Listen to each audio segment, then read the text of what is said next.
इस वीडियो में हम देखने वाले हैं तिरछी ज़रब यानी क्रॉस मल्टीप्लाई कब करना है आपने और कब सिर्फ मल्टीप्लाई करना है। इसके अंदर अक्सर होता है बच्चे गलती कर देते हैं कि जब क्रॉस मल्टीप्लाई करते हैं तो मल्टीप्लाई की साइन में क्रॉस मल्टीप्लाई कर देते हैं और माइनस की साइन है तब वो ऐड कर देते हैं, सब्ट्रैक्ट कर देते हैं। ठीक है, तो देखते हैं मल्टीप्लाई करना कब है, ऐड कब करना है, ऊपर वाले नीचे वाले नंबर को क्या कहते हैं, फ्रैक्शन मतलब जो है तो कसर कहते हैं उसको। ठीक है, उर्दू में फ्रैक्शन में जो नंबर है, कसर में जो नंबर मतलब बटे में जो नंबर है, 2/3, 4/5 इस टाइप में जो नंबर है, तो वो दो नंबर ऐसे जब आ जाते हैं जब हम मल्टीप्लाई करना है या क्रॉस मल्टीप्लाई करना है, वो कब करना है वो देखते हैं इस वीडियो में।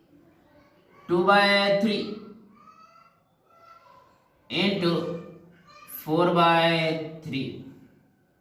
ठीक है, ये दो नंबर्स लिए हमने यहाँ पे, ये फ्रैक्शन में है, ये मतलब कसर में दोनों नंबर है, बटे में नंबर है।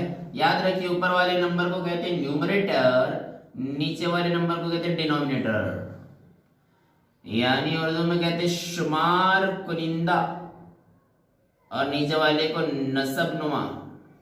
ठीक है, ये आपने जहन में रखना है। इधर देखते हैं 2/3 इंटू 4/3, बीच में साइन है मल्टीप्लाई की, तो मल्टीप्लाई करना है तो कभी कभी ऐसा हो। यहाँ पे हम देखिए इस वीडियो में हम सिर्फ नंबर्स देखने वाले हैं। नंबर्स के अलावा जब आप सॉल्व करेंगे क्वेश्चन 10th क्लास में, 11th में या उसके आगे या 9th क्लास में, जो भी क्लास में आप है, जब उसमें आप क्वेश्चन सॉल्व करते हैं तो जरूरी नहीं कि नंबर ही आएंगे, नंबर की जगह कोई और आ सकता है, साइन थीटा कॉस थीटा आ सकता है, एक्स वाई आ सकता है, कोई भी आ सकता है। कि हम नंबर्स को अच्छे समझ लेंगे तो आगे प्रॉब्लम नहीं होगा। 2/3 इंटू 4/3, मल्टीप्लाई की साइन है तो क्रॉस मल्टीप्लाई नहीं करना है, ऊपर वाले को ऊपर वाले से, नीचे वाले को नीचे वाले से, न्यूमरेटर को न्यूमरेटर से, डिनोमिनेटर को डिनोमिनेटर से, शुमार कुनिंदा को शुमार कुनिंदा से, नसब नुमा को नसब नुमा से। ठीक है, मतलब हम इस ऐसे कहेंगे इसके अंदर कि ऊपर वाले को ऊपर वाले से मल्टीप्लाई कर लो, नीचे वाले को नीचे वाले से मल्टीप्लाई कर लो। 4 2 8, 4 दूनी 8 हो जाएगा, 3 3 9 हो जाएगा, 3 3 9। दोनों एक टेबल में आते हैं, नहीं आते, तो ये हमारा आंसर है।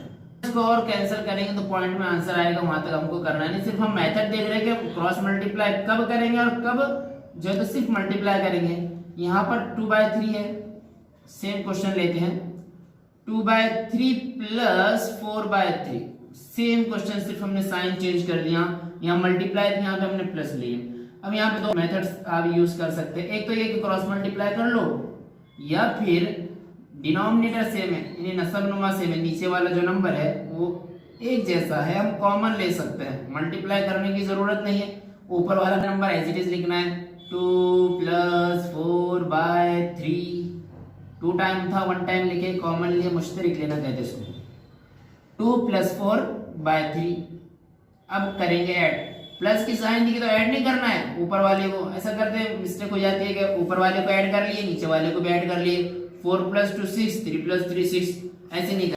यहाँ पर हम क्रॉस मल्टीप्लाई करेंगे या फिर नीचे वाला नंबर कॉमन ले लेंगे, ऊपर वाला नंबर एज इट इज लिखेंगे। 4 + 2 6, 3 एज इट इज, 6/3, 3 1 3 2 3 1 3 3 6, 2/1 मतलब 2/1 मतलब 2 आंसर है इसका। यहाँ पर हम लेते हैं 2/3 प्लस 4/5। इस क्वेश्चन में हम देखेंगे हम क्रॉस मल्टीप्लाई कैसे करते हैं। मेथड उसका याद रखिए, प्लस और माइनस की साइन है दो फ्रैक्शन के बीच में, दो कसरों के दरमियान अगर जमा या मनफी की अलामत हो तो हम क्रॉस मल्टीप्लाई करते हैं। ऊपर वाले नंबर को नीचे वाले नंबर से, नीचे वाले नंबर को ऊपर वाले नंबर से, और लास्ट में नीचे वाले नंबर को नीचे वाले नंबर से। 3 स्टेप्स है। मैं आपको ये बता चुका हूं कि ऊपर वाले नंबर को क्या कहते हैं, नीचे वाले नंबर को क्या कहते हैं। ठीक है, न्यूमरेटर डिनोमिनेटर कहते हैं, ऊपर वाले को न्यूमरेटर, नीचे वाले को डिनोमिनेटर। ठीक है, तो इसके अंदर 3 स्टेप रहेंगे जब आप क्रॉस मल्टीप्लाई करेंगे। होता है बच्चे मिस्टेक करते हैं, 5 2 10 अपॉन 4 3 12, ऐसे नहीं करना है। क्रॉस मल्टीप्लाई में 3 स्टेप आप लेंगे। देखिए फर्स्ट स्टेप, 2 × 5 10 प्लस 3 4 12, 4 3 12, 5 3 5 3 15। ठीक है, 15। अब ऐड करना है, प्लस की साइन थी तो ऐड नहीं करना है, पहले स्टेप्स ले लेना, मतलब क्रॉस मल्टीप्लाई करना है, फिर सेकंड जो स्टेप आएगा वहां पर आपने ऐड करना है 10 + 12 22/15। दोनों एक टेबल में नहीं आते हैं, इसलिए हमारा आंसर है। हाँ, इसको और कैंसिल करके आप पॉइंट में आंसर ला सकते हैं। तो याद रखिए, प्लस की साइन हो या माइनस की साइन हो, इसी टाइप में सेम टाइप में आपने क्रॉस मल्टीप्लाई करना है। प्लस की साइन तो यहाँ पे प्लस आएगा और आप ऐड करेंगे। माइनस की साइन आएगी, मनफी की अलामत आएगी तो आप माइनस करेंगे। माइनस करने के बाद जो आंसर आता है आप वो लिखेंगे। ठीक है, 3 स्टेप्स हमने यहाँ देखे कि क्रॉस मल्टीप्लाई कब करेंगे, और यहाँ पर हमने देखा अगर मल्टीप्लाई की साइन होगी तो हम ऊपर वाले को ऊपर वाले से, नीचे वाले को नीचे वाले से मल्टीप्लाई करेंगे। मल्टीप्लाई की साइन में हम नीचे वाला कॉमन नहीं लेते। मल्टीप्लाई में ऊपर नीचे कुछ देखना नहीं है, डायरेक्ट मल्टीप्लाई करना है, ऊपर वाले को ऊपर वाले से, नीचे वाले को नीचे वाले से। ठीक है, लेकिन प्लस या माइनस की साइन है तो हम देखेंगे नीचे वाला नंबर सेम है क्या। अगर सेम है तो कॉमन ले लेंगे, और अगर नीचे वाला नंबर सेम नहीं है, जैसा कि इस क्वेश्चन में हमने देखे जिसमें प्लस की साइन थी, इस टाइप में हमने क्रॉस मल्टीप्लाई करना है। 2/5 - 3/2। ठीक है, इसमें माइनस की साइन है, नीचे वाला नंबर सेम है, क्रॉस मल्टीप्लाई आपको करना है 2 × 2 4।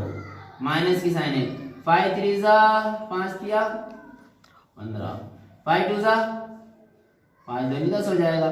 ठीक है, अब हम माइनस करेंगे।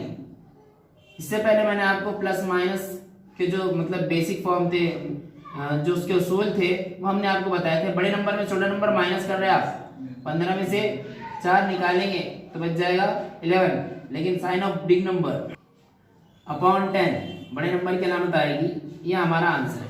ठीक, इस टाइप में आपने करना है। इसकी प्रैक्टिस जरूरी है क्योंकि ये मतलब आपको मैं 5वीं 4वीं का नहीं पढ़ा रहा हूँ, लेकिन ये बेसिक है। अगर आपका ये क्लियर नहीं तो फिर आप 10वीं में करेंगे कैसे। अगर ये पता नहीं है तो 10th क्लास में इस टाइप में स्टेप्स आते हैं। नंबर्स का होना जरूरी नहीं है, उसकी जगह x y z कुछ भी आ सकता है। तो इसलिए इस टाइप के क्वेश्चन आप खुद से बनाकर प्रैक्टिस कर सकते हैं।